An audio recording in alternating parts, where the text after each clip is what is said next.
Welcome to Granny's Justice, a place where secrets are spoken and silence finally ends.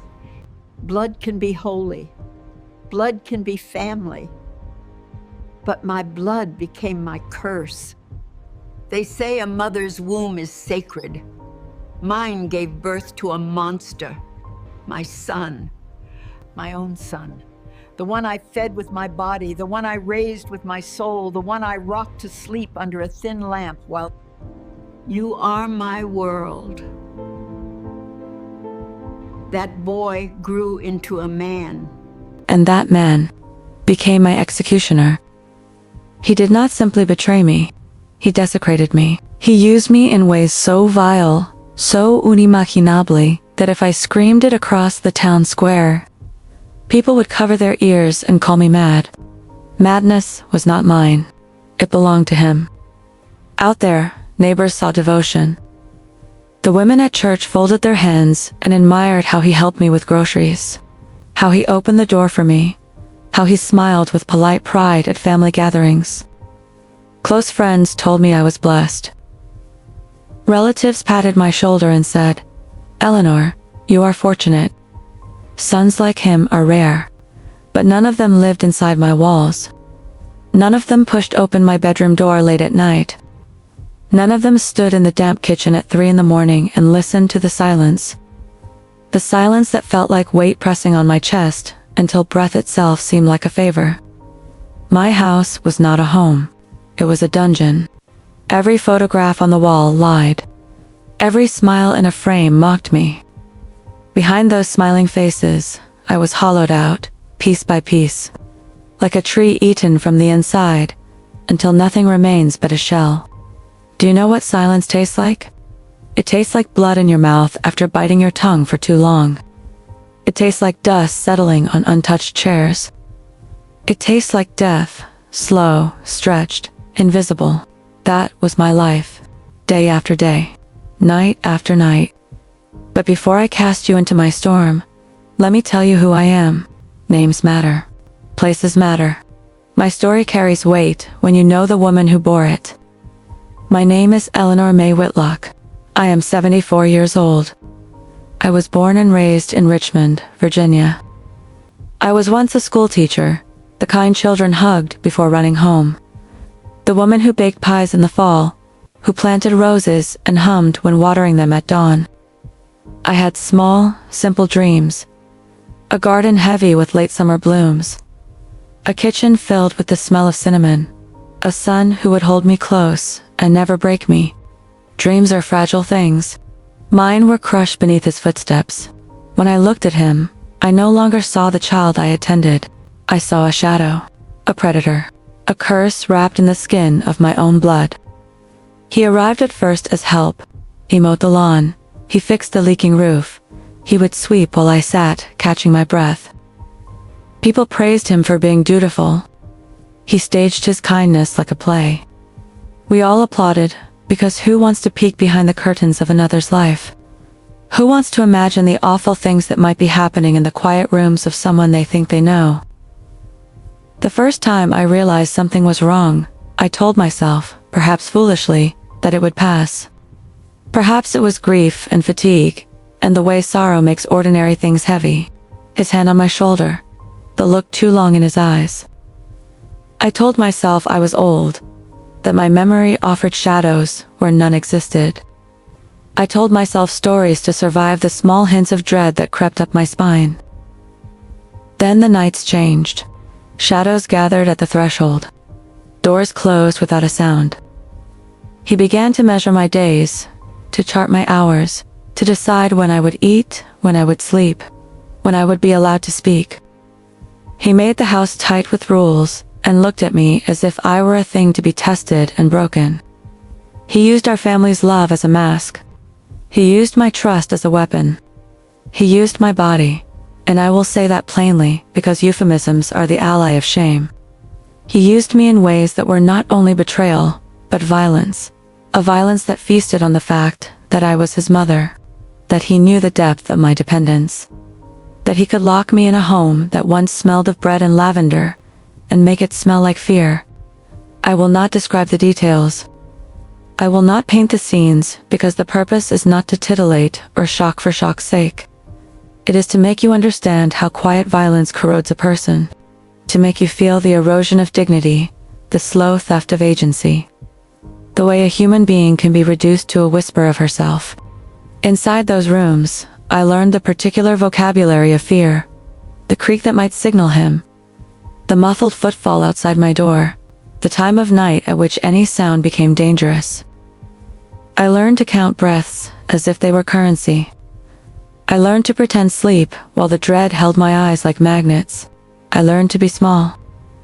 I tried to ask for help. I tried, in stuttering sentences and trembling hands, to tell friends that the sun they praised had grown mean and dark. I watched their faces harden, soft smiles becoming polite distance. "You're older, Eleanor," they said. "Perhaps you're imagining things." Others whispered that family quarrels should stay inside the family. They looked away like a wind that cannot bear to move the curtain. When I once told my sister that I felt unsafe, she shook her head and folded my confession into the drawer of old grievances. "It can't be true," she said. "He's such a good boy." It's easier, I learned, for people to believe a neat story. The dutiful son, the grateful mother. It keeps the world tidy. But the truth does not care for tidy narratives. There were nights when I would sit on the back steps and press my palms to my face until the lines on my brow burned with salt. I would pray, yes, but I would also try to remember moments when I had been brave. Times when the small stubbornness in me made me stand tall. I clung to those memories like a raft in a storm. My father's laugh, the first time a child told me my lesson helped him. The feel of soil between my fingers on planting days. And then I made a decision that terrified me. I would not let this continue. Not because I wanted revenge alone, though. I admit there was a part of me that wanted the world to see his face for what it truly was. But because I had to reclaim my life. Because dignity cannot survive indefinite theft. So I began to plan. Not with malice, but with clarity. Survival requires it. Revenge, when it comes, is often the last language of justice for those denied institutions and compassion. I started small. I began keeping a journal, a simple ledger of what happened and when. Names, dates, odd comments, the times when he disappeared and returned. The journal became a mirror. I read it at night and was horrified at what I saw recorded in neat ink. The outrages, the manipulations, the shame that had been seated inside me. Then I learned how he presented himself in public. The charming son with a steady job, with soft explanations, with excuses ready at the tip of his tongue. He had built a castle of lies, narrative structures, half-truths, chosen memories. To demolish a castle, you must find the mortar that holds the stones. I waited for a mistake, and he made many. Greed and arrogance make people careless. He began to gamble, first with small things, then with larger bets. He borrowed from the wrong people. He started missing work for appointments he never explained. When he thought no one saw, he overreached. I used the ledger. I used witnesses who had not yet been drawn into his web. I gathered proof where I could. Receipts, messages, a photograph misplaced on his phone. It took patience. It took days of smiling at a monster and keeping my face a mask as I arranged the pebbles that would, in time, break his foundation. One afternoon, after months of collecting threads, I walked into the room where he kept his papers. He was not there. I found the folder I needed. A paper trail linking him to lies he had spun into living rooms. I slipped the folder into my bag, with hands that trembled, not with fear, but with something else, a sober justice. I called the person I had found who could help me with legal advice and arranged a meeting. I asked for it to remain quiet. You must understand, I did not seek spectacle. I sought truth. I sought the law to do what it was designed to do, recognize harm and respond. But I also knew the law is a slow thing, and my days were not infinite. I read statutes and sat with lawyers who spoke in careful phrases. They asked for proofs and sworn statements. I gave them what I had, and then more. I lined up testimony. I kept my ledger burning in my head like a chorus to be sung straightforwardly in a courtroom if necessary. In the weeks that followed, the air smelled different in my house.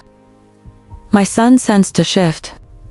He prowled like a caged animal, sniffing for which corner I had been that he did not control.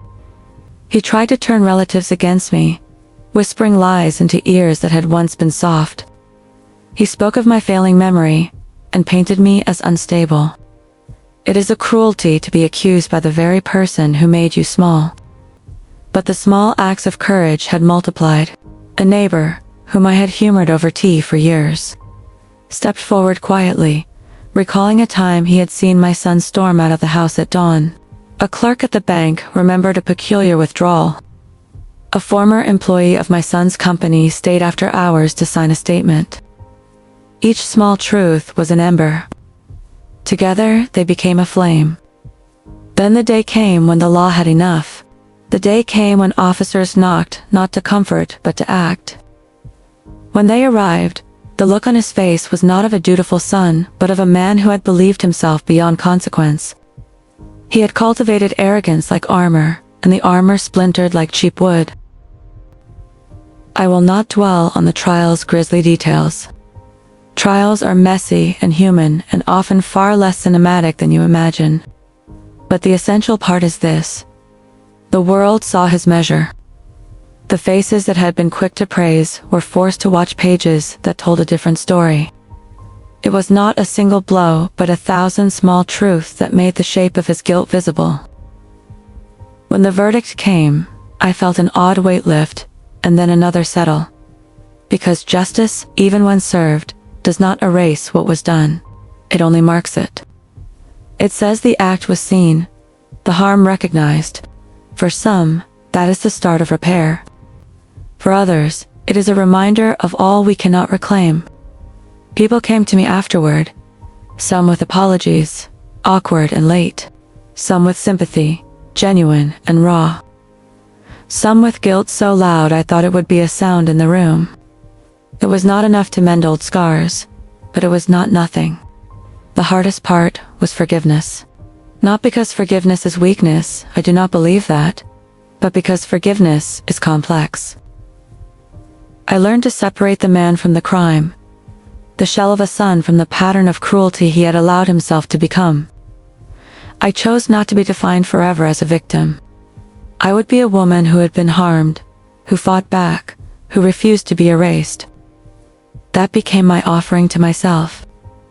Now, when I walk down the street, people look at me differently. Some offer the kind of small courtesies that are a balm. A door opened, a smile that reaches the eyes. Others avert their gaze, as if they are ashamed for not seeing sooner. Some whisper. I do not mind the whispers. Let them speak. Let their conversations carry my story into the corners I could not reach. If you sit with me a little longer, I will tell you this. Courage is not always thunder and bright banners. It is the quiet ledger, the small decisions to name what is wrong, to gather proof, to find allies in unlikely corners. It is making a map of your suffering and then deciding you will take steps to leave it. To anyone listening who feels trapped by their own blood, who sits in a home that feels like a cell, who hides shame like a pocket stone, know this. You are not alone, and you are not imaginary. The world will offer many easy stories to cover the ugly truth. The dutiful son, the loving family, because they make the world simple. But life is not simple. Life is layered and messy. And in those messy layers, there are ways to build a path out. I am not proud of everything I did. I am not proud of the nights I lay awake counting failures. But I am proud that I acted. And if my story gives courage to even one person who believes silence is the only option, then sharing it has meaning. So listen. If you are watching this, tell me where you are. Type your city, type your country. Let this truth travel beyond the house where it happened, beyond my street, beyond Richmond. Let it echo in places where silence still rules and where courage is waiting to be named. Share the story. Tell your neighbor. Help someone whose voice has been hidden. Because shame thrives in secret and courage grows in the light. I am Eleanor May Whitlock. I am not merely a victim of my son's cruelty. I am a woman who reclaimed her life.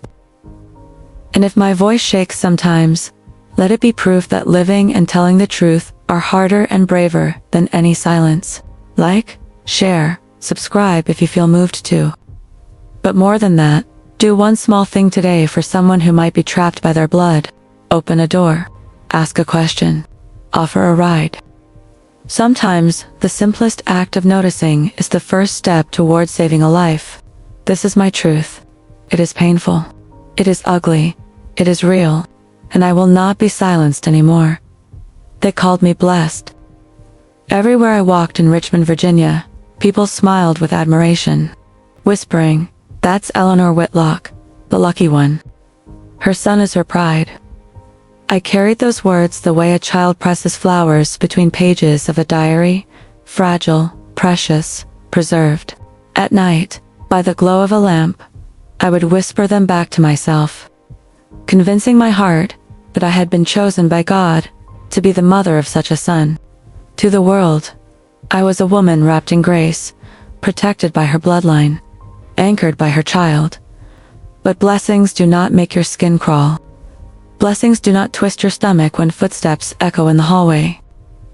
Blessings do not turn your home into a cage. And still, I swallowed my doubts. I silenced them with the lessons drilled into me since girlhood. Endure, endure, endure. I was born in 1950. In Richmond, Virginia, to parents of the old world, hardworking, God-fearing, and unbending. In our home, silence was both shield and punishment. We did not complain about what hurt us. We did not name what bruised us. We endured it, locked it away, and smiled on Sunday mornings in our best clothes as though nothing bled beneath. I grew up believing that quiet suffering was a woman's crown. At 20, I married Thomas Whitlock. He was not the kind of man who made the heart race. He was steady, reliable, respected, the kind of man neighbors trusted without question. He offered stability, and in those days, stability was enough. Together, we built a modest life, creaking wooden floors in winter. A small garden where roses struggled against the clay soil. A porch where I stitched hems while Thomas read the evening paper aloud. When I discovered I was pregnant, I believed the universe had finally placed light into my hands. I still remember the night I told Thomas. His laugh, deep, hearty, a laugh I had rarely coaxed from him, filled our small kitchen. He kissed my hands and declared, "We'll have a boy, a son to carry my name." And when our child was born, his prophecy became truth. The nurse placed the tiny, red-faced body into my arms. He wailed at the coldness of the world, and I held him close, whispering words I thought eternal. "You are my world." I named him Daniel. Daniel was everything. I gave him my milk, my sleepless nights, my arms, my youth. Every song I hummed belonged to him. Every ounce of strength I carried was poured into his growth, and the town adored him. On Sundays, when we walked into church, women nudged one another, whispering, "Look at that boy. He'll grow into a fine man." Teachers praised his wit. Neighbors admired his manners. To them, Daniel was a promise made flesh. I clung to their admiration as though it were scripture. But at home, the golden shine cracked. He was quick-tempered, demanding, cruel in ways I told myself were normal for boys. When toys broke, he shouted that I had failed him. When I guided him, he rolled his eyes, his tone sharp as glass.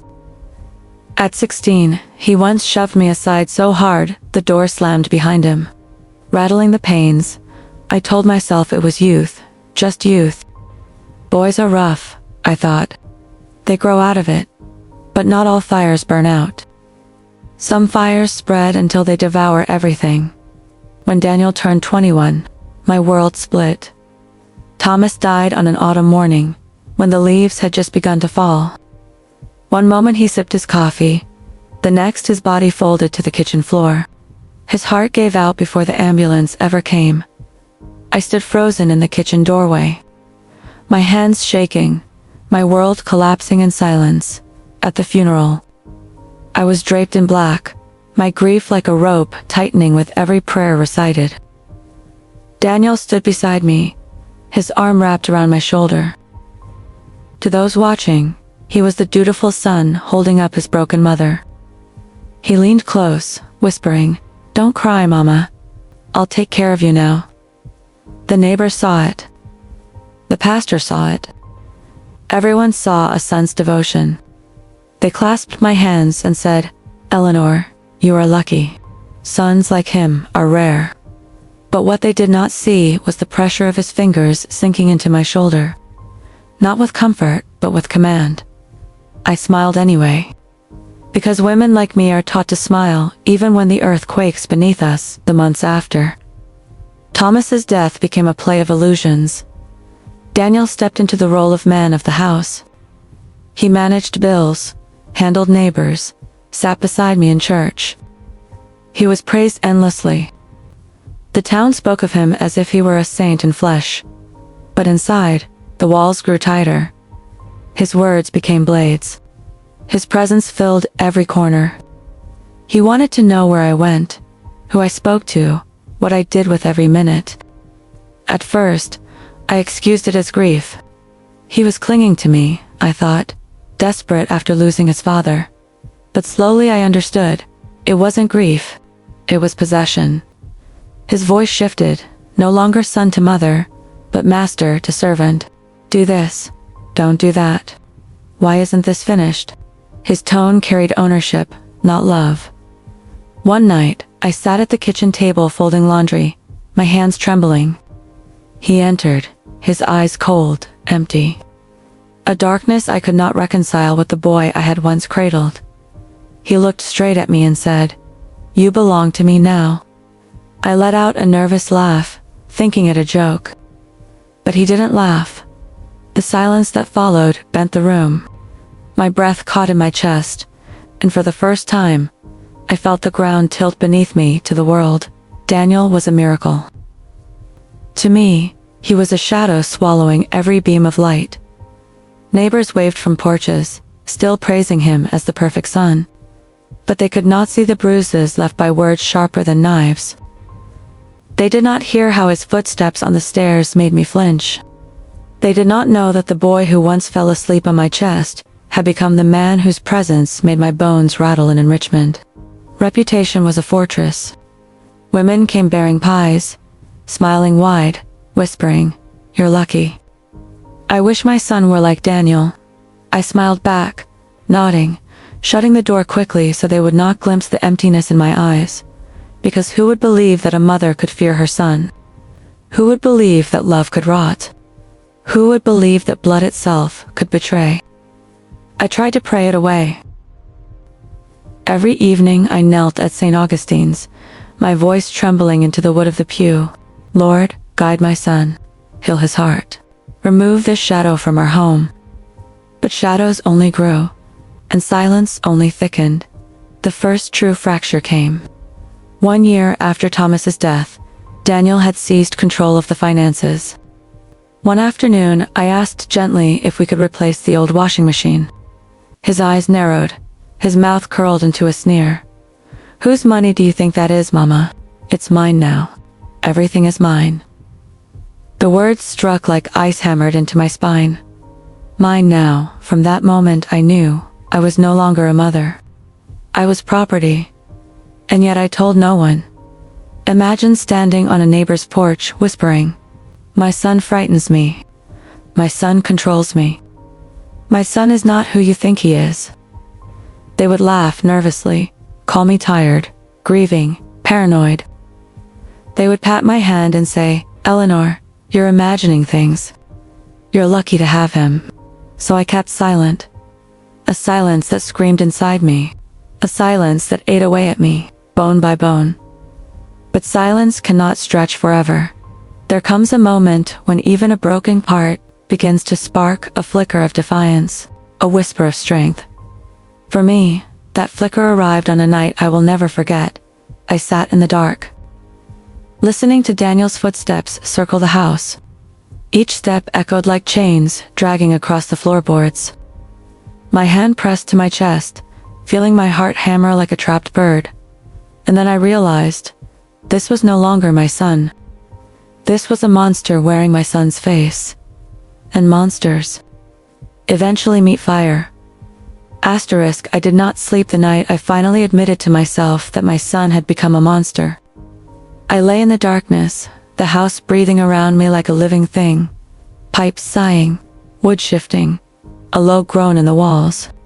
Above it all were his footsteps, each one a drumbeat of warning. Each creak of the floorboards a reminder that I was being watched, monitored, controlled. Morning brought no relief. Daniel had a way of turning daylight into shadow. He entered the kitchen with a command in his stride, his voice sharp, his eyes colder than frost, clinging to winter glass. "Coffee?" he barked, not asked, not suggested, but ordered, as though I were the maid, and I obeyed. Not out of love, not even out of habit, but because I had learned the price of disobedience. The changes had begun as small things, each one innocent enough to dismiss. He took over the bank accounts for efficiency. He locked away documents, murmuring that I was too old to handle them. He decided what groceries we bought, which bills were paid, which rooms of the house should stay closed. Alone, these might have seemed like acts of care. Together, they formed invisible bars around me, a cage built from routines and rules, from silence no one else could see. The neighbors still waved from their porches. They still called out, "Eleanor, you're so lucky. Daniel is devoted." I smiled back, my lips trembling, because to correct them would mean pulling a shadow into daylight, a truth too dark for them to face. Isolation became his favorite weapon. He discouraged my calls to sisters, old friends. When the telephone rang, he snatched it before I could answer. "She's resting," he told them. "She's too tired to talk." And just like that, my world shrank. The voices that once filled my evenings vanished. The laughter of church gatherings became a ghost. The sound of my own name on other people's lips faded. All that remained was Daniel, and the suffocating silence. I began keeping a diary again. Not the kind filled with pressed flowers and hopeful verses, but one written in hurried, trembling strokes, hidden beneath a loose floorboard under my bed. In it, I wrote the truth. He frightens me. He controls me. He is not my son anymore. Some nights, I pressed the pen so hard against the paper that the tip tore through. But writing was my only rebellion. It was the only way to prove to myself I still existed, that I was not just a ghost wandering his house. Because when someone controls your body, your home, your freedom, they begin to erase your mind. And I refused to be erased. The first time he locked me out of my own bedroom, I realized how far he would go. It was late. I had retreated to the room I once shared with Thomas, my sanctuary. I turned the handle, but it would not budge. From the other side, I heard the scrape of a key turning. Daniel appeared behind me, a smirk curling across his face. "You don't need this room anymore," he said, voice flat and cold. "You'll sleep where I tell you." I stared at him, my throat dry, my heart hammering. That room wasn't just for walls. It was where I had whispered dreams to my husband in the dark, where I had prayed after he died, where I had tried to remember who I once was. And now it was gone. Daniel walked away humming as though nothing had happened, leaving me trembling in the hallway like a beggar outside my own door. The next morning, I tried to explain to Mrs. Callahan, the kind neighbor who sometimes brought me pies. He won't let me into my room anymore," I whispered, clutching the edge of her pie tin like a lifeline. She frowned, confused. "Oh, Eleanor. I'm sure he's just worried about you." Sons are protective, you know? Protective. The word nearly choked me. If only she knew what protection meant behind my walls. But she didn't. And she never would. Because no one believes. A mother who speaks against her son. Daniel's control deepened with each passing week. He dictated what clothes I wore, how I styled my hair, even what words I used when speaking to him. If my tone displeased him, his fist slammed the table. If I hesitated, his glare made my hands shake. "You belong to me," he repeated over and over, until the words carved themselves into my skull like scripture. Sometimes I wondered if he even believed it, or if he just needed me to. But either way, the result was the same. I was his prisoner, yet somewhere deep inside, a small ember glowed. It was faint, buried under layers of fear and shame. But it was there, a whisper that told me I was more than his captive. A flicker that reminded me of the woman I once was, the teacher who stood tall in front of classrooms, the wife who laughed with Thomas under the magnolia trees, the mother who had believed love could conquer anything. I wasn't gone, not completely. And that ember, though small, would one day become fire. But before the fire came, there was more darkness. One evening, I was washing dishes, my hands red from hot water, when Daniel stormed into the kitchen. He slammed the back door shut, his face twisted with rage. "Why were you speaking to Mrs. Callahan today?" he demanded. "She only asked if I was feeling well," I stammered. His hand struck the wall beside my head, the sound sharp as a gunshot. "Don't lie to me. You think I don't see? You think I don't know when you're plotting against me?" Plotting. That was the word he used, as though I were an enemy soldier conspiring against him. I swallowed hard, forcing my eyes to the floor. I wasn't plotting, I promise. For a long moment, he said nothing. His breath came in sharp bursts, his eyes boring into me. Then, slowly, he stepped back. But the message was clear. I was not allowed to speak freely. Not even too kind to Mrs. Callahan. From that night onward, he became even more vigilant. He timed my phone calls. He checked the mail before I could touch it. He inspected the groceries I carried in, scowling at items he had not approved. And every time he found something that displeased him, he reminded me, "You belong to me." The walls of the house seemed to listen. The floors groaned with my secrets. The mirrors reflected a stranger. Hollow eyes, trembling hands, a woman disappearing piece by piece. But the diary under the floorboard grew heavier with words. And though he controlled everything else, he did not control that. In those pages, I planted seeds of rebellion. In those pages, the ember flickered brighter. And I knew, though the world saw me as lucky, though they saw Daniel as a saint, the truth was festering.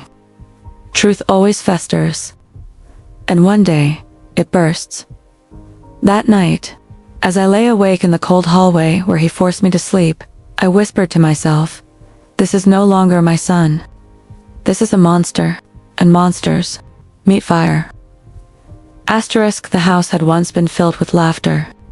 I could still remember the way sunlight spilled across the dining table when Thomas was alive, the smell of his morning coffee, the rustle of his newspaper, the sound of Daniel's childish giggles echoing down the hallway.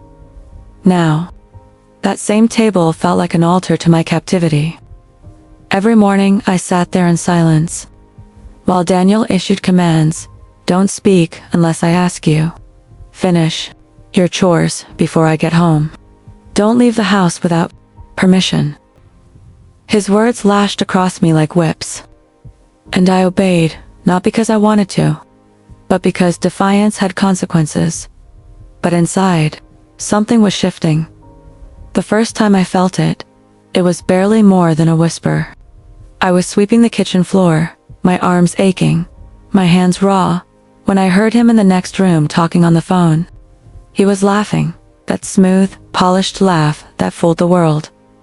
To them, he was a devoted son. To me, he was a tyrant. And in that moment, it struck me. Silence could be more than a prison. Silence could be a weapon. If he believed I was broken, if he believed I had surrendered, then he would not look too closely at what stirred beneath the surface. And beneath the surface, I was beginning to stir. Still, the days stretched long and cruel. He rationed my food like I was an inmate. He restricted me to certain rooms, scolded me if I lit a lamp, accused me of wasting money if I turned on the heater. Slowly, I withered. My body thinned, my skin dulled, my hands shook, but my eyes, though dim, carried a stubborn ember. At night, I stared into the cracked bathroom mirror. At first, all I saw was a hollow stranger. But with time, I began to recognize pieces of the woman I once was. The teacher who stood tall before her students. The wife who laughed under magnolia trees. The girl who had once been bold enough to dream. She was still there, buried, but not gone. Daniel never noticed. He was too drunk on the praise of others. Too convinced of his own perfection, he strutted around Richmond like a savior, mowing Mrs. Callahan's lawn, carrying groceries for the widows, bowing his head in church pews. The neighborhood adored him. What a good son. Eleanor, you are lucky.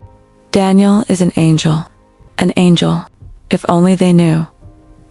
I nodded, smiled, and whispered thank you, because silence had become my mask. At night, I returned to my diary, my only sanctuary. By candlelight, I filled its pages with truths no one else could hear. I wrote of his cruelty, his hypocrisy, his suffocating control. I wrote of the rage building inside me. And one night, I wrote words that burned me even as I etched them down. I will not die his prisoner. The moment the ink dried, I knew I had crossed a threshold. I was no longer only surviving. I was waiting, planning, but before the fire. The darkness deepened. It was a winter night. The wind clawing at the windows, when Daniel stormed into the kitchen. His face was twisted, his fists clenched. "What did you tell Mrs. Callahan?" he barked, slamming the back door behind him. "Nothing," I whispered. "She only asked if I needed groceries." His hand slammed the wall beside my head, the sound splitting the silence like a gunshot. "Do you think I'm stupid? Do you think I don't see the way you look at people? Always plotting. Plotting." He used that word again, as though I were an enemy general conspiring against him. "Say it," he demanded, his breath hot on my face. "You belong to me." My lips trembled, and though my stomach nodded, I forced the words out. "I belong to you." He smiled then, satisfied, his eyes glinting with triumph. But inside, my soul whispered a different truth. Not forever. The days that followed broke me further. He stripped away what little freedom remained. He locked me out of the garden, the one patch of earth where I could still feel sky.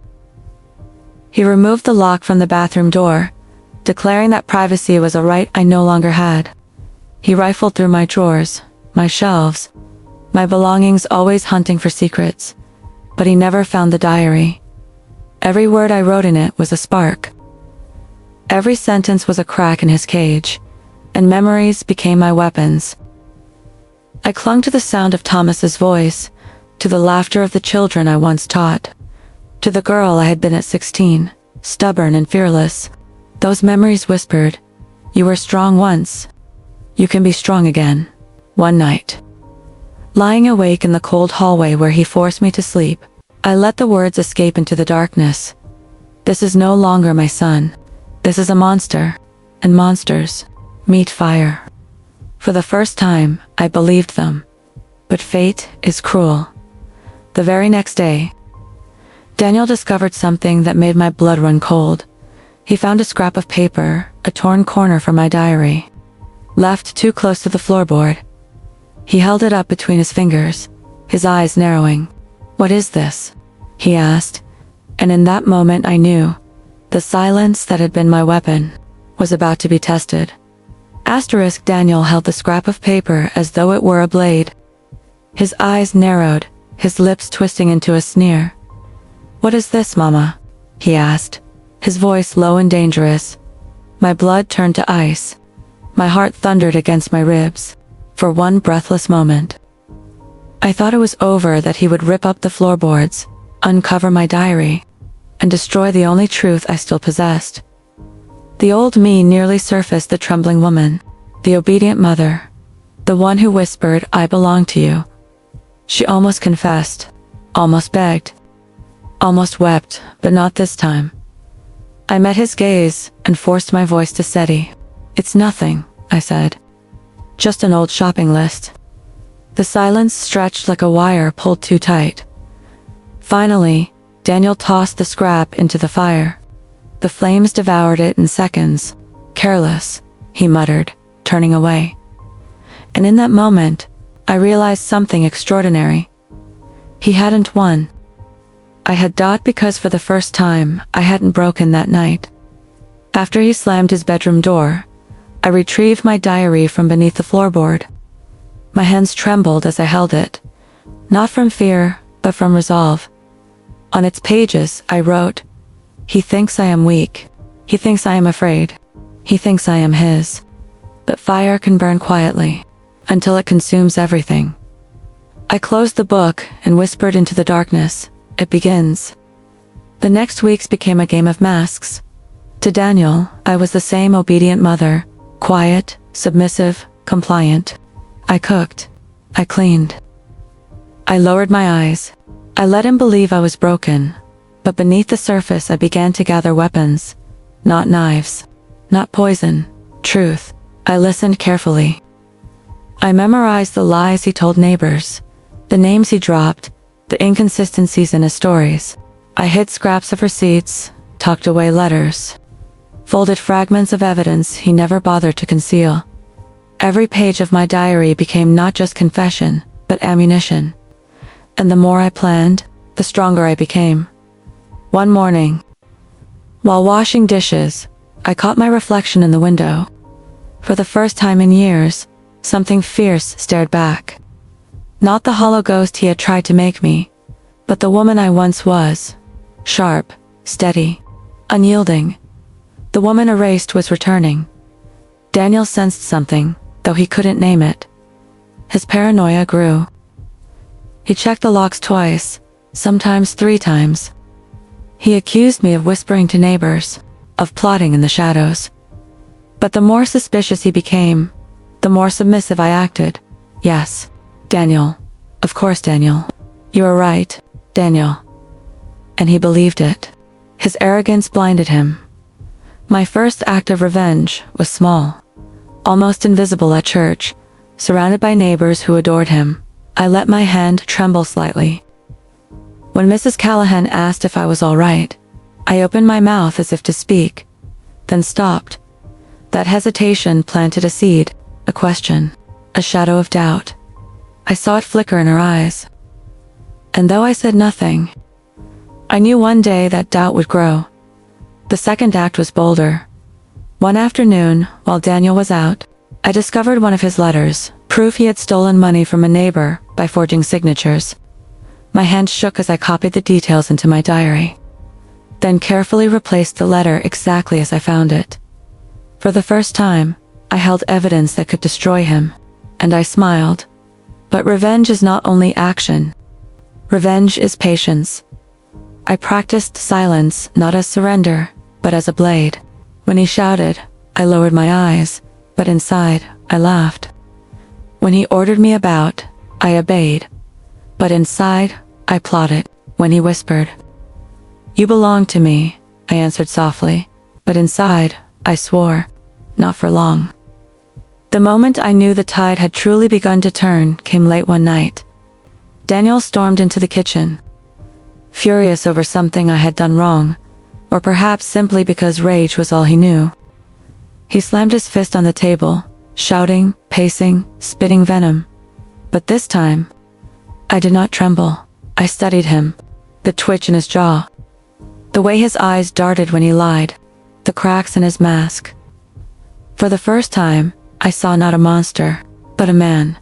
Flawed, weak, breakable, and the realization was intoxicating. From then on, my diary was no longer just confession. It was a blueprint. Collect evidence. Build allies. Wait for the right moment, because revenge is not chaos. Revenge is precision. The day came when I tested my first strike. Daniel had been boasting to the pastor about his generosity, how much he donated to the church. The pastor praised him. The congregation admired him. And then, softly, innocently, I asked, "Daniel, which account did you donate from?" His smile faltered just for a second. The pastor didn't notice, but I did, and that tiny crack was everything. That night, I wrote in my diary, cracks grow, lies collapse, fire spreads. I was no longer merely surviving, I was fighting, and though the world did not know it yet, my revenge had begun. Asterisk revenge does not arrive all at once. It begins in whispers, in shadows. In small acts, no one notices. But then, like fire, it spreads. And by the time anyone realizes, the whole house is burning. For weeks, I played the part of the obedient mother.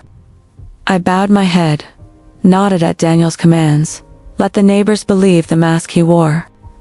But behind the curtain of silence, I was sharpening my blades, not steel, not knives, blades of truth. I began to gather everything I could. Letters with forged signatures, receipts that didn't add up, bank statements that showed more going out than coming in. I pressed them between the pages of my diary like poisonous flowers. And the more I collected, the less afraid I became. One morning, Daniel left his briefcase on the table. He stormed out to the porch to chat with a neighbor, confident that I would never dare touch it, but I did. Inside, I found contracts, forged, stolen, dripping with lies. My hands shook as I copied details onto scraps of paper, slipping them into the hem of my dress.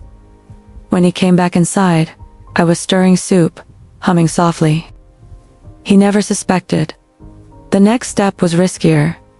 Daniel had developed a strange habit of speaking to himself in the mirror, rehearsing speeches, practicing lies, boasting about the control he held over me.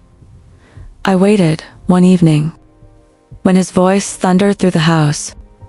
I slipped an old recorder, a relic from my teaching days, into the hallway. His words etched themselves onto the tape. "She's nothing. She belongs to me. No one will ever believe her." Later that night, I replayed it in the dark. His arrogance filled the room. And for the first time, the sound of his voice gave me power, not fear, because those words would one day become his rope. Meanwhile, the cracks in his mask began to show. At church, he boasted too loudly. At the store, he snapped at a cashier. At home, he drank more, his temper fraying, and I learned to nudge those cracks wider. A question here, a pause there, a trembling smile when the neighbors praised him, subtle enough not to draw his rage, sharp enough to plant doubt that Mrs. Callahan was the first to notice. "You look pale these days, Eleanor," she said, touching my hand gently. "Is Daniel not taking care of you?" I lowered my eyes, let my lips tremble just slightly, and whispered, "He tries." Her brow furrowed. The doubt in her eyes deepened. It was working. Daniel, of course, grew more suspicious. He rifled through drawers, checked my shelves, accused me of plotting against him. But I had mastered masks. "Of course not, Daniel," I said sweetly. "I'm your mother. Why would I ever betray you?" He smirked, satisfied. And in his arrogance, he never saw the truth growing right beneath his nose. That night, I wrote in my diary, "He thinks he owns me. But ownership is an illusion. Control is a lie. And soon, the world will see the truth." The turning point came on a Sunday morning at church. The pastor praised Daniel for his generosity. "Such a dutiful son," he said warmly. And then, with a voice barely louder than a breath, I spoke. Yes, Pastor. Daniel is generous. I only wonder. I paused, let my voice quiver. Which account does he use for the donations? He never tells me. The room went still. The pastor's smile faltered. Daniel's jaw tightened. He laughed it off, of course, charming as ever. But the seed was planted. Doubt, and doubt is poison. From that day forward, I pressed harder at dinners with neighbors. I let my hand shake. At church gatherings. I let tears slip when people called me lucky. I said little things, soft things. Never enough to accuse. Just enough to make people wonder. And wonder spreads faster than fire. Daniel grew restless. He could feel something slipping, though he could not name it. He shouted more, drank more, accused more. One night, he gripped my arm so tightly, I thought the bone would snap. Who are you talking to? He hissed. No one, I whispered, but in my heart. I was speaking to everyone. Through every doubt I planted, through every whisper I stirred, my voice was spreading, and one day, it would roar. The first true public crack came at a church luncheon. The pastor thanked Daniel again for his donations, and Mrs. Callahan, bless her brave soul, tilted her head and asked, "Which account was that from, Daniel? I'd love to know how you managed so well after your father's passing." Daniel froze, just for a second. But in a town like Richmond, a second is enough. I saw the glances, the whispers, the wildfire of doubt sparking in the room, and I smiled, softly, secretly, behind my glass of water, because the fire was spreading. That night, Daniel raged like a storm. He shouted, he cursed. He slammed doors until the walls rattled. But I was no longer afraid. I watched him rage and thought, "You are crumbling. And I am the one holding the match." Asterisk revenge is not a thunderclap. It does not explode all at once. It begins with sparks, tiny, glowing embers, and when the right wind blows, those embers grow into fire. After the luncheon at church, I knew the fire had started. Daniel tried to laugh off Mrs. Callahan's question about which account he donated from. But his smile was too tight, his laugh too brittle. I saw the pastor's brow furrow, saw the congregation shift uncomfortably in their seats. For the first time, Daniel's mask had slipped in public, and for the first time, I allowed myself to smile, not outwardly, not yet. But inside, deep in the hollow, where fear once lived, a flame stirred. That night, he raged. "You think you're clever?" He spat, pacing the kitchen like a caged animal. "You think I don't see what you're doing?" I lowered my head, let my voice tremble just enough. "I didn't do anything, Daniel." He slammed his fist onto the table, the sound echoing like a gunshot. "Don't lie to me. You're trying to turn people against me." I let silence answer, because silence, I had learned, was sharper than any blade. While he ranted, while he cursed the neighbors, I studied him. And in watching, I saw clearly he was no longer the powerful captor. He was a man unraveling.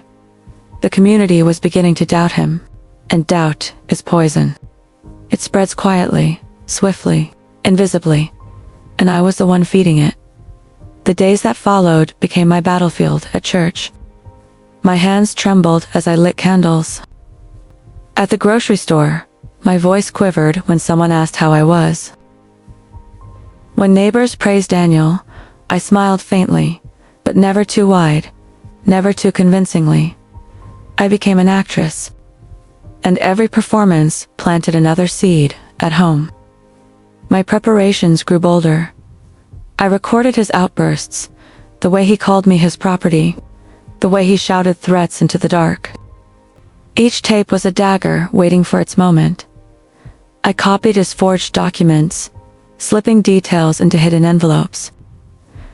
I tucked them into the lining of an old coat, the hollow of a broken lamp, beneath loose tiles in the kitchen, Every scrap of truth became a weapon. And I was building an arsenal. Daniel grew more paranoid. He checked locks obsessively. He demanded to know my whereabouts every hour. He hovered whenever neighbors came by, his eyes sharp, his smile stretched to thin. But paranoia is weakness, and weakness makes men sloppy. One evening, drunk and furious, he stormed through the door. I saw the way Mrs. Callahan looked at me. He shouted, "You put that doubt in her head." I didn't confirm. I didn't deny. I just lowered my gaze, let silence hang like smoke in the room. And my silence drove him mad. The following Sunday, the pastor's sermon was on hypocrisy, on those who present themselves as holy while hiding darkness in their homes. The congregation nodded along. Some glanced at Daniel, and I sat perfectly still, hands folded, eyes closed in prayer. Inside, I was laughing because the cracks in his mask were widening. The whispers in Richmond began to shift. The women who once envied me now looked at me with cautious sympathy. The men who once admired him now studied him more closely. Even the pastor's warmth cooled, his smile thinning, his words measured. Doubt had spread, and doubt, once planted, never dies. At home, Daniel felt it too. He shouted more, drank more, accused more. He tore through my belongings daily, even flipping over the mattress in a drunken frenzy. But no matter how hard he searched, he never found the truth, because I was always one step ahead by now. My diary was overflowing, each page filled with dates, quotes, evidence, but I no longer wrote for myself. I wrote for the day the world would finally listen. The turning point came late one night. Daniel staggered into the kitchen, drunk and wild-eyed. He jabbed a finger at me, his words slurred but venomous. "You think you can beat me? You think anyone will believe you? You're nothing. You're mine." The recorder hidden beneath the table captured every word, and for the first time, I lifted my chin, looked him straight in the eye, and whispered, "Not for long." He blinked, stunned, too drunk to process, but I knew what I had done. I had crossed the line from silence to defiance. The next morning, he remembered nothing. But I remembered everything. I replayed the tape, his voice hissing through the machine. "You're nothing. You're mine." And I smiled, because soon, those words would no longer imprison me. They would condemn him. The neighbors were watching more closely now. Mrs. Callahan's visits grew frequent. Her eyes searched mine for answers. I never spoke them aloud. But sometimes, silence is louder than words, and she heard my silence. The final spark came at another church gathering. The pastor praised Daniel again for his generosity. But this time, before Daniel could reply, Mrs. Callahan's voice cut through the room. "Strange, isn't it? The bank told me there were no records of such donations." Gasps filled the church. Daniel's face paled. His smile faltered, and I bowed my head, hiding the smile that threatened to break free, because the fire was no longer mine alone. It had spread to the community. That night, Daniel raged like a storm.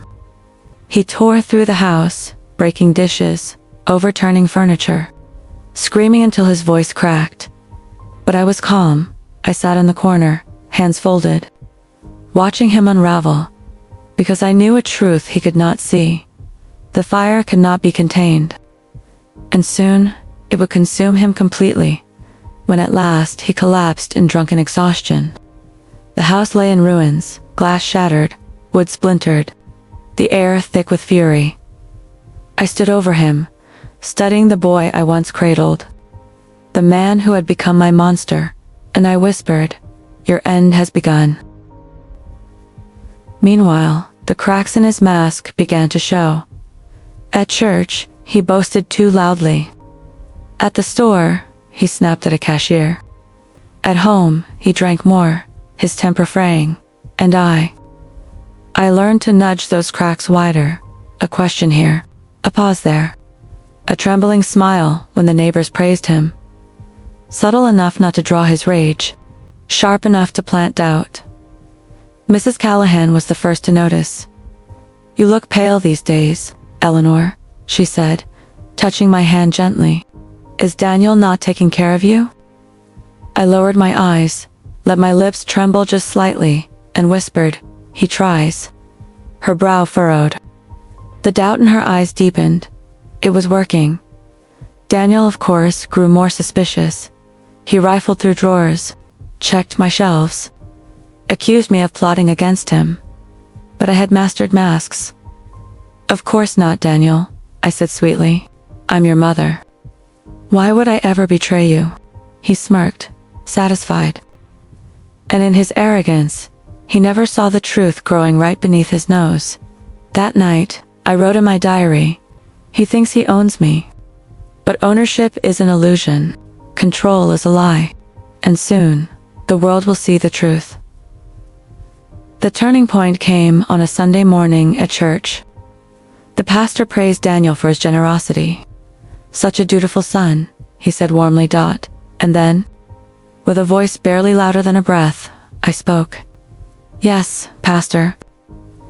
Daniel is generous. I only wonder." I paused, let my voice quiver. "Which account does he use for the donations?" "He never tells me." The room went still. The pastor's smile faltered. Daniel's jaw tightened. He laughed it off, of course, charming as ever. But the seed was planted. Doubt, and doubt is poison, from that day forward. I pressed harder at dinners with neighbors. I let my hand shake. At church gatherings. I let tears slip when people called me lucky. I said little things, soft things. Never enough to accuse, just enough to make people wonder. And wonder spreads faster than fire. Daniel grew restless. He could feel something slipping, though he could not name it. He shouted more, drank more, accused more. One night, he gripped my arm so tightly I thought the bone would snap. "Who are you talking to?" he hissed. "No one," I whispered. But in my heart, I was speaking to everyone. Through every doubt I planted, through every whisper I stirred, my voice was spreading. And one day, it would roar. The first true public crack came at a church luncheon. The pastor thanked Daniel again for his donations. And Mrs. Callahan, bless her brave soul, tilted her head and asked, "Which account was that from, Daniel?" "I'd love to know how you managed so well after your father's passing." Daniel froze, just for a second. But in a town like Richmond, a second is enough. I saw the glances, the whispers, the wildfire of doubt sparking in the room, and I smiled, softly, secretly, behind my glass of water, because the fire was spreading. That night, Daniel raged like a storm. He shouted, he cursed. He slammed doors until the walls rattled. But I was no longer afraid. I watched him rage and thought, "You are crumbling, and I am the one holding the match." Asterisk revenge is not a thunderclap. It does not explode all at once. It begins with sparks, tiny glowing embers, and when the right wind blows, those embers grow into fire. After the luncheon at church, I knew the fire had started. Daniel tried to laugh off Mrs. Callahan's question about which account he donated from. But his smile was too tight, his laugh too brittle. I saw the pastor's brow furrow, saw the congregation shift uncomfortably in their seats. For the first time, Daniel's mask had slipped in public, and for the first time, I allowed myself to smile. Not outwardly, not yet.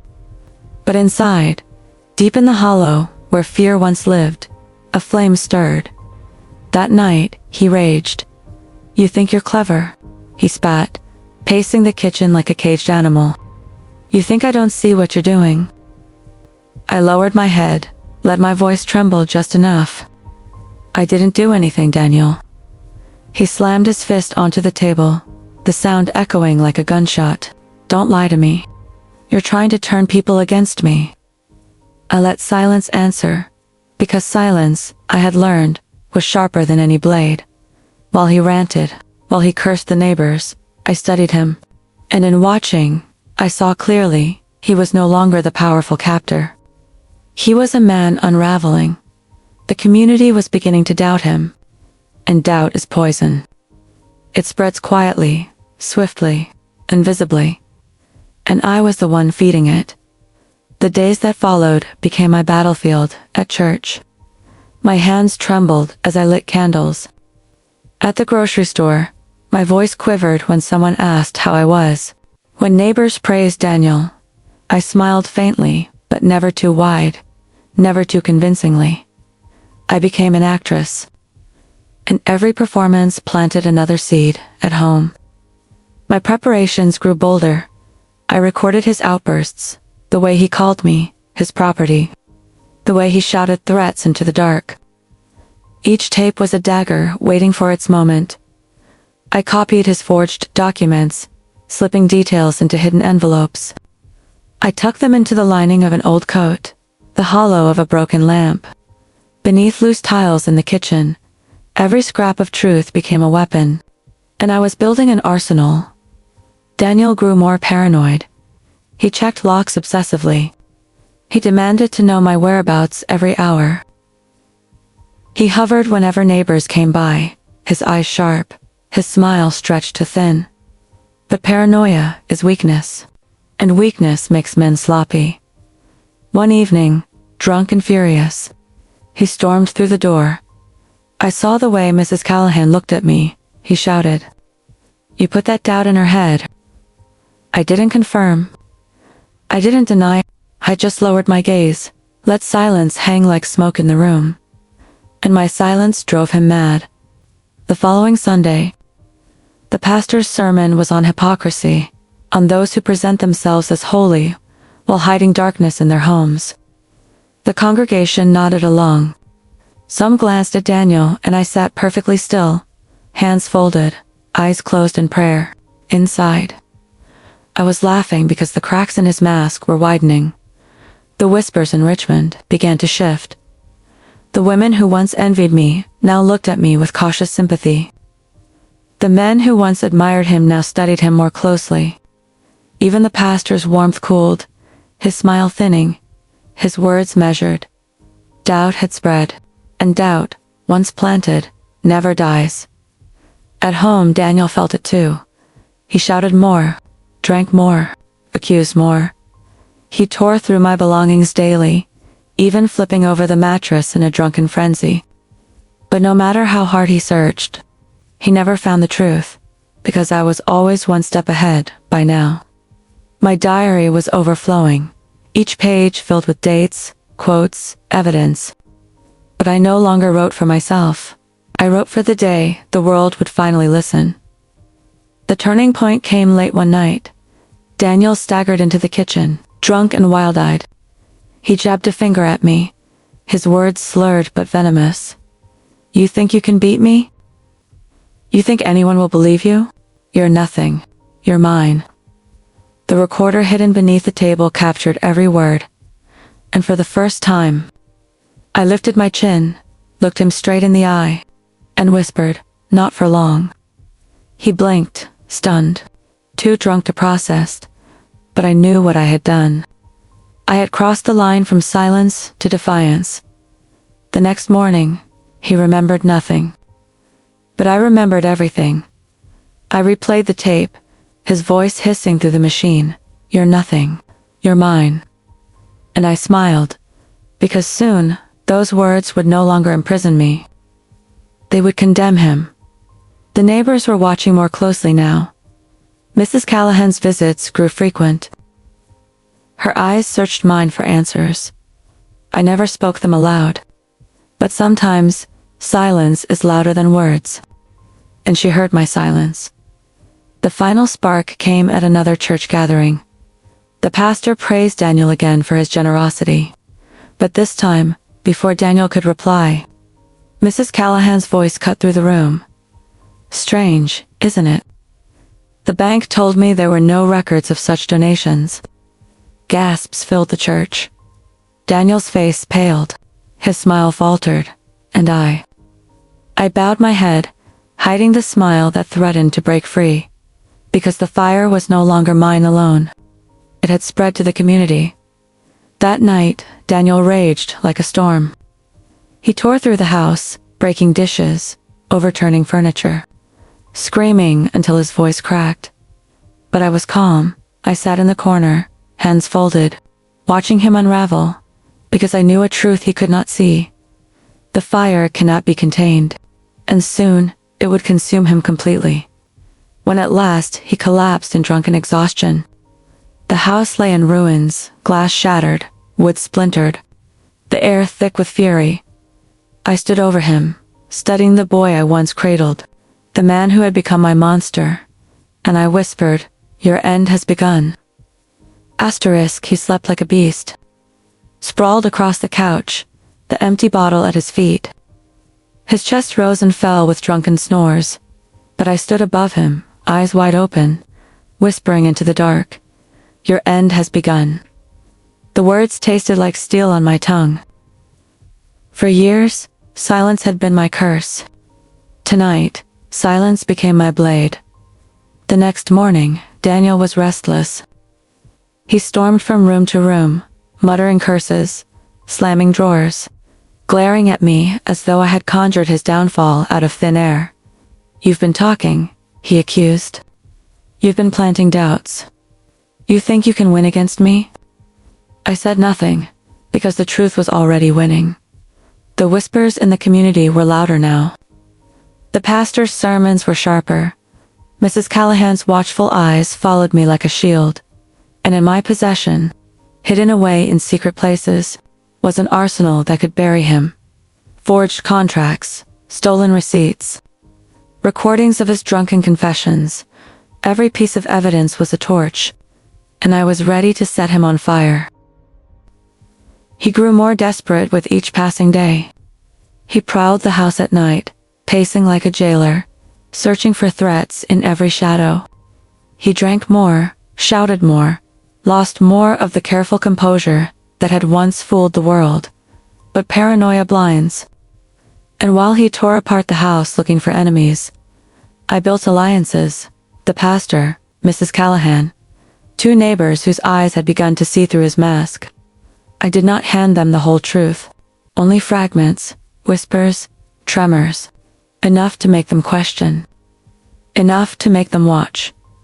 The meeting was called by the pastor, a gathering of community leaders, a handful of neighbors, even a police officer who had begun to suspect Daniel's dealings. I was invited quietly, almost secretly. My hands trembled as I walked into the church basement, clutching an envelope of evidence to my chest. The pastor greeted me with solemn eyes. "Are you ready, Eleanor?" I nodded. "I've been ready for years." When the door opened and Daniel strode in, his face was thunder. "What is this?" he demanded. "Why are we here?" The pastor's voice was steady. "Because truth cannot stay buried." At first, Daniel laughed. That golden, charming laugh that had fooled Richmond for decades. "Really?" he said.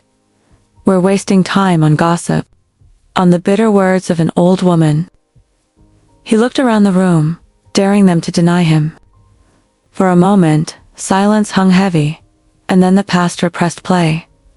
The tape hissed, crackled, and Daniel's own voice filled the room. "She's nothing. She belongs to me. No one will ever believe her." Gasps erupted. Mrs. Callahan covered her mouth. The officer's pen froze, mid-note, and I lifted my chin, meeting Daniel's eyes for the first time in years. "This," I said, my voice steady, "is who he is." Daniel stammered. Tried to laugh it off, but the mask was gone. The documents followed, proof of forgery. Theft, lies layered upon lies. The neighbors stared in shock, their trust shattering like glass at their feet. "You've all been blind," I said softly, "but now you see." The officer's eyes hardened. "We'll be taking a closer look at these." Just like that, the man who had been worshipped as my devoted son became nothing more than a fraud exposed. He turned on me, his face twisted with rage, his voice breaking. "You did this," he shouted. "You ruined me." But his words no longer held chains. They fell to the floor like ashes, because he had already ruined himself. When it was over, when Daniel was led away, when the neighbors turned their backs, when the pastor bowed his head in sorrow, I walked out of the church into the cool night air. The wind touched my face, and for the first time in years, I breathed freely. I had not only survived, I had conquered. My house was no longer a prison. My silence was no longer a curse. My story was no longer hidden. I had become fire, and fire leaves nothing but truth in its wake. To you, listening now, across screens and continents, hear me. Silence can break you. Silence can bury you. But silence can also be sharpened into a weapon. I am Eleanor May Whitlock, 74 years old, from Richmond, Virginia. I was betrayed by my own son. I was broken, silenced, erased. But I rose, I fought, and I won. Now I want to know something from you. Type in the comments, where are you watching from? Write your city and your country. Let the map of the world bear witness to my truth. And if my story lit even a spark inside you, if it reminded you that no prison lasts forever, then please like this video. Share it with someone who needs courage. Subscribe so you never miss the truth when it rises again. Because my revenge was never just mine. It was justice for every silenced voice. And tonight, my fire belongs to you.